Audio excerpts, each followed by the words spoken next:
Starting now, this is Real People. Real issues. Real news. Real people. Hi, welcome to Real People. I'm Stephanie Allensworth. My guest today is Tarrence Robertson-Bayless.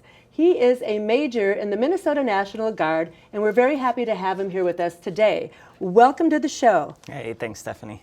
Well, first of all, let's tell us a little bit about your background. You came from the Iron Range, went to St. Cloud University. You're a Minnesota person, born and raised. Yes. Let's do a little background here for us, will you? Sure. I grew up on the Iron Range, went to school, Mountain Iron Buell, graduated from high school, and then immediately left the range, moved to St. Cloud, and enrolled in college. And that was really where my life kind of took an unexpected turn. Was at a pretty young age, actually. I was struggling a lot. I was having issues with addiction, run-ins with the law, and I actually dropped out of college and knew at a very young age that something had to change, or there was a good possibility that I could very realistically die. And so I enlisted in the military at that time. And after getting back from boot camp, I re-enrolled back in college, graduated with a degree in biomedical science, and then my life just kind of took off in a very unexpected way. And I had worked several different jobs for the military. I've been in for the last 14 years. When I graduated from college, I also commissioned as an officer in the Minnesota National Guard, and I'm now currently a major. Mm-hmm. I went on to build the substance abuse prevention program for the military here in Minnesota and oversaw the substance abuse and suicide prevention programs, and oversaw those programs across a 7-state region. And most recently, I just returned from my second deployment overseas. I did a lot of strategic planning over in the Middle East, spanning multiple countries. And I now work for Minnesota State Colleges and Universities as their project director for diversity, equity, and inclusion. That is awesome. Yeah. Now, the biomedicine, say that again? Degree in biomedical science. Biomedical science. Yeah. And that actually put you into a medical background, and you were doing that overseas? You were working with communities in Afghanistan? And yeah, my first deployment, they contacted me and said, hey, you're going to deploy as part of an agricultural deployment. And I said, I think you might have the wrong person because I've never been on a farm in my life.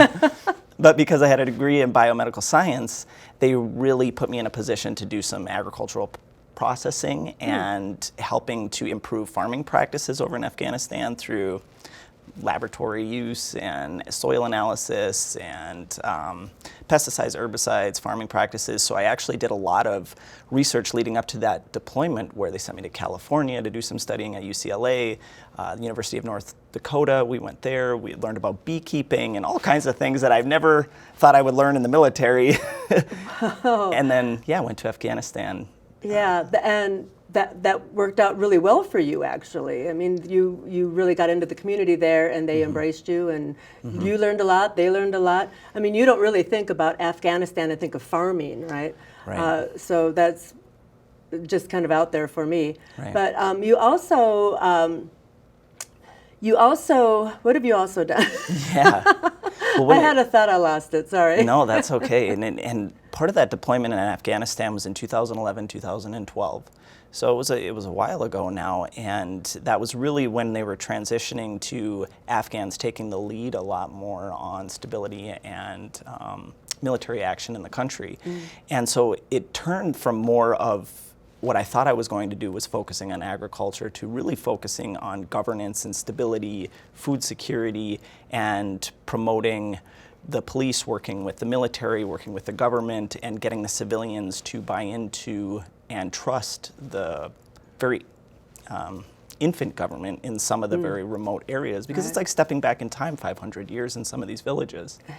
So it was a lot of that building partner capacity and community development that I did in Afghanistan as part of that experience. Right, and I think it's really wonderful that you started the suicide prevention line and the addiction counseling, because that goes back to where your beginnings were, and kind of made that full circle for you, I would assume, yeah? Right. So you can be very, very proud of that. Right. I think we all have got some skeletons in our closet, you know?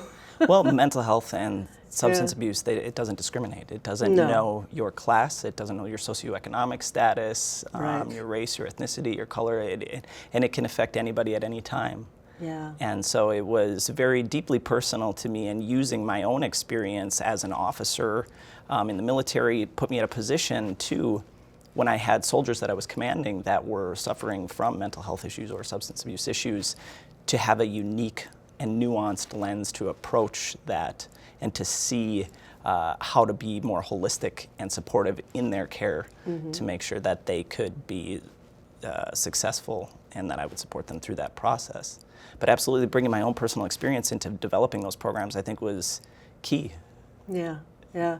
And you also have another type of insight that you had in the Army where you were actually serving as a woman. Right. And then when you transitioned completely, and you still do work with the Army, so you have such a fascinating story. I want you to tell us some of your experiences working as a woman in the armed forces and some of the things Yes. you had to put up with to prove yourself. Sure.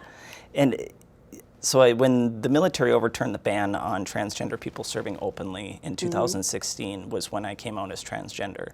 So prior to that, I had been serving from 2005 until 2016 as a female in the military. And when I first enlisted in the Army, I wanted to be a paratrooper medic. Oh. I wanted to jump out of airplanes and be a medic. And my recruiter sold it to me that, yes, you can do that. And then lo and behold, I found out at the time that women actually, after I enlisted and signed the paperwork, of course, that women were prohibited from doing that job. And then when I deployed to Afghanistan, of course, this was my pre-gender transition, it was still before they lifted the ban on women serving in combat roles.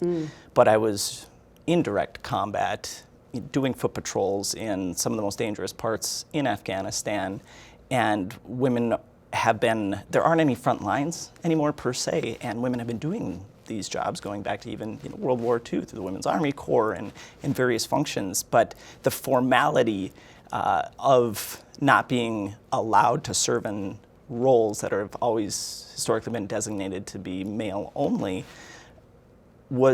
put me at a disadvantage and put a lot of people at a disadvantage to compete effectively for jobs.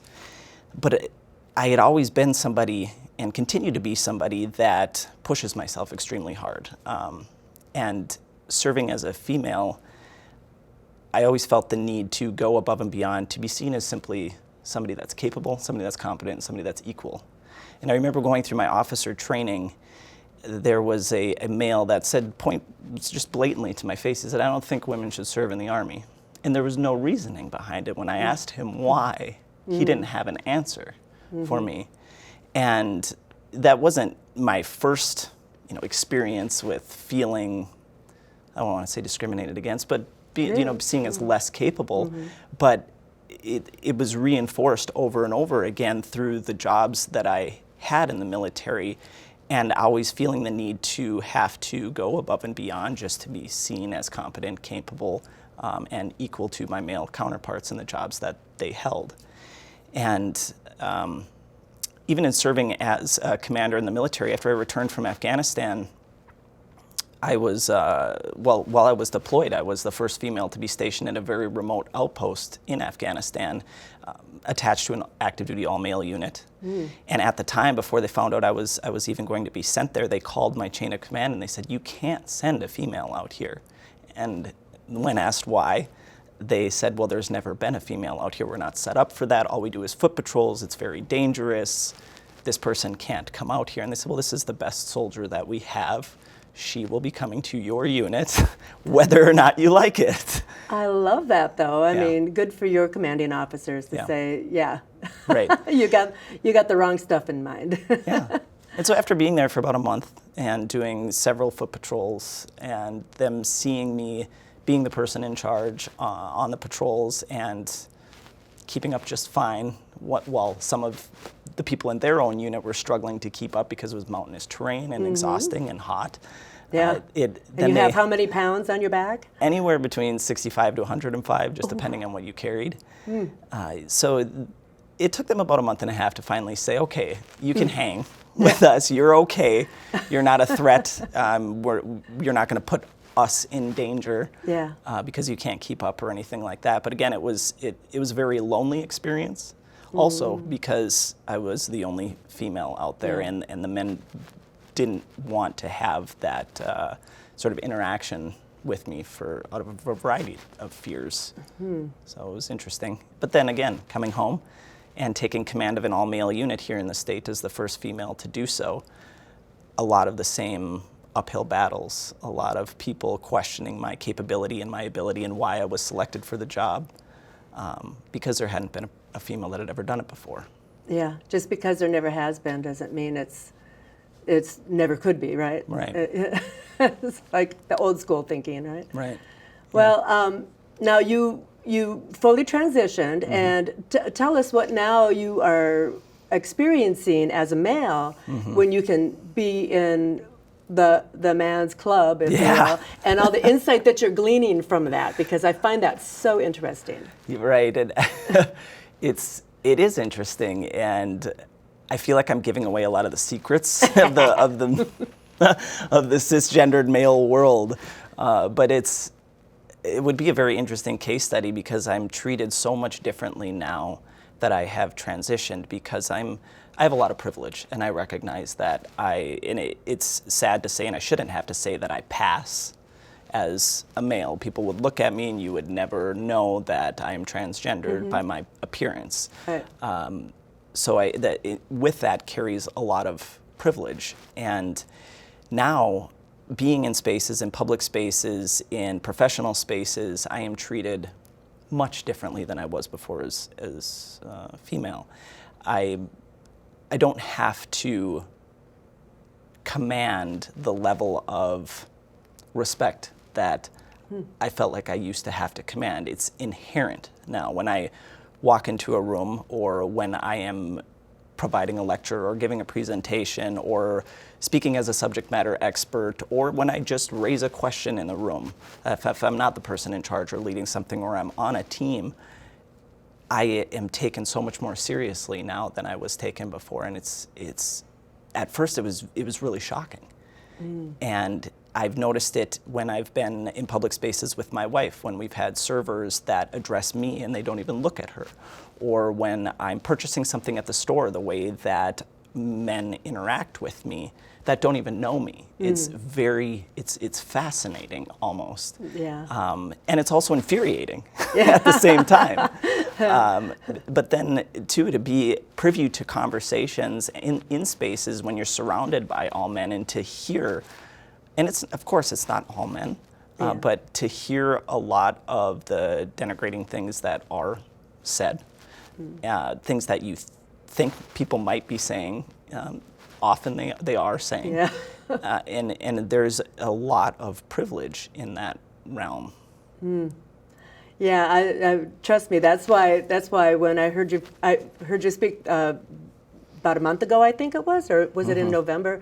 And I was just like, yes, somebody can actually validate for us women now what is being said on the other side of the line, where it's always been denied for so long. Right. It's like, oh no, we respect women, and then they're like, nod, wink, wink, say no more, Right. Yeah, I don't want you to have to give away all your secrets, because I'm happy to, believe me. Well, then spill, baby, spill. Yeah. Well, so for me, and I mentioned this when we had met previously in that space, was that I almost feel like I don't fit in anywhere right now, and because I do not connect with cisgendered heterosexual men. There's a different language that they speak. They speak to each other like you are immediate family, your brothers. Hey, bro. Hey, bro. And not only that, but it's very nuanced, and I feel like I just don't relate a lot of times, and that they can't also relate to me. But then also the lived experience that I have for 33 years of my life living as a woman, that they cannot relate to whatsoever, and bringing that perspective to the conversations as well. And I'm often the lone voice in the room when I hear problematic things being said or behaviors to call attention to that. Yeah. Well, I would think, though, that all of your experience in the military, where you're actually with just men, that you would pick up some of those nuances Sure. and verbiage, or I don't know if there's some way that they say things, or a look in the eye, or what it is, because I'm not privy to that side of the fence yet. So. Well, and I definitely have picked up on that.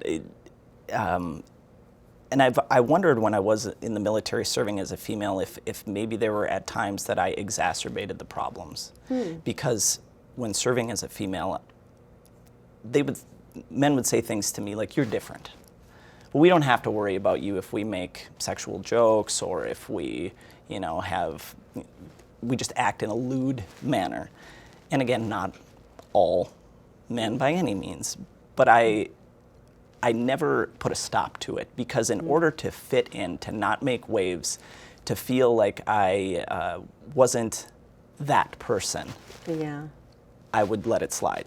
I get that. I mean, it's easier to just you adapt instead of expecting an entire regiment to adapt to you. Right. You adapt to them, or just let it slide for the meantime. But not losing for 1 minute, I'm sure, all of that information that you're collecting along the way when these things are happening, because you're starting a bit of a catalog, if you will. I mean, I really think you should do a case study. You should really do it. Yeah. And there's other people out there too that are probably feeling the exact same way you are.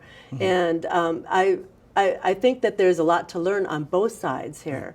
And I guess I'm not joking, but I kind of feel like I am when I say I feel validated about sometimes the way men talk to me or treat me like I'm just some, emotional little girl, and, they verbally pat you on the head and say, "It's okay, you're just being too emotional, let it go," like we can't have emotions, and, and men have emotions too, I know they do. So, just because they stuff theirs and we discuss ours. Right. Well, and it has a lot to do with validating that experience, and it's not just the things that I've seen inside the military, but these have also played out in my civilian world, and I think that's why, thankfully we have the Me Too movement, and there is more of a, for good or bad, I don't agree with call-out culture. I think that there's much more productive ways to address issues and concerns and to facilitate tough conversations. But these are tough conversations, and they need to happen. But we also have to call attention to it. We have to be transparent about it. We can't shy away from it. And people have to be open and receptive to that. And that's really hard to do when you feel defensive.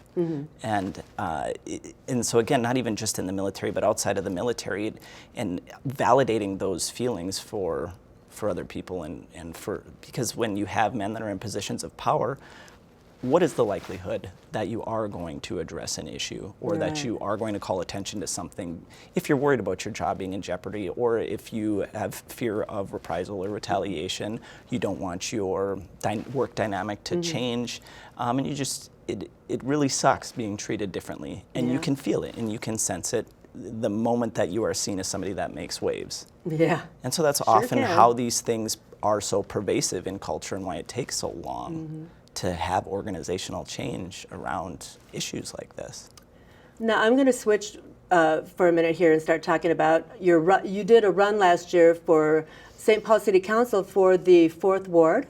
Tell me a little bit about your political aspirations and how your knowledge base right now either helps or hinders your advancement there. Right, I have no political aspirations. So that really, I've never considered myself somebody that had a goal of going into politics.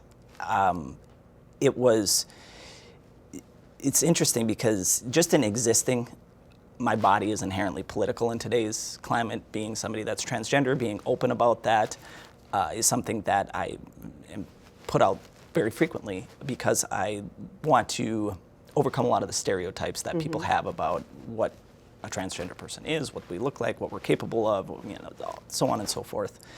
So I mean, my body is inherently political, and that's kind of separate. But what was really the catalyst for me to decide to run for a city council in St. Paul was some of the things that were happening within the city, with our budgeting, with our land use, with our rising costs, with the rapid pace of gentrification and lack of affordable housing and so on and so forth. So when I was deployed, I made the decision that I wanted to come home and run for city council because the election was this last fall. And while I was deployed, my wife and I had talked about it. I made the decision at the time not to do it, and I really actually didn't have an intention of picking up the race when I came home because a deployment is difficult on a family. And I fully expected coming home and my wife saying, I need you to be present in the moment with me. The last thing I want you to do is to be gone again. Pick up a campaign. Right. But instead, she actually was the one that said, I think you need to run for office because we're watching the way that some things are going, and I think you're the right person for this. Yeah, and St. Paul, I mean, I don't know where the 4th Ward is, but St. Paul has, and so has the Twin Cities, and I guess the whole world, it seems like, is seeing a rise in violence right now. And so beyond all the other things that are going on, where do you see the city going right now? Both cities. Let's just combine them and call them the Twin Cities, because I know there's a hard wall between both. People don't like to cross. You're either Minneapolis or St. Paul. I know, it's interesting. So, you have to sneak into St. Paul when you're from Minneapolis. Right. Well, and St. Paul has a lot of different struggles than Minneapolis does because it is the capital city. There's a lot of government buildings, so there's a much different tax base. There's a lot more buildings that you can't tax, so it has a harder time generating revenue, and it's located in Ramsey County, of course, which is, and a lot of people don't know this, but is the poorest county per capita in the state of Minnesota. Wow, I did not know that. Right, and so there's a lot of challenges to that the city faces with regard to their budget and what you can do to affect community safety or community policing, your housing, homelessness, infrastructure improvements, and so on. I mean, the list goes, basic public services, list goes on and on and on. So I think that it's very challenging, but Minneapolis and St. Paul, Minneapolis is really seeing a much bigger boom in terms of attracting a lot more businesses, and St. Paul's kind of gotten stagnant in that regard. They're not attracting as many businesses, and we're seeing a lot of them shift to places like Bloomington, for example, to be a much more attractive place to invest and start business. Yeah, that's interesting. I had no idea. I really don't get into politics too much at all, except for when I'm ranting and raving about something I don't like. But but to tell you the truth, I don't know much about. Even when I'm mad about something, it just seems like something doesn't feel right. Right. I admit that openly and freely, people. Yeah.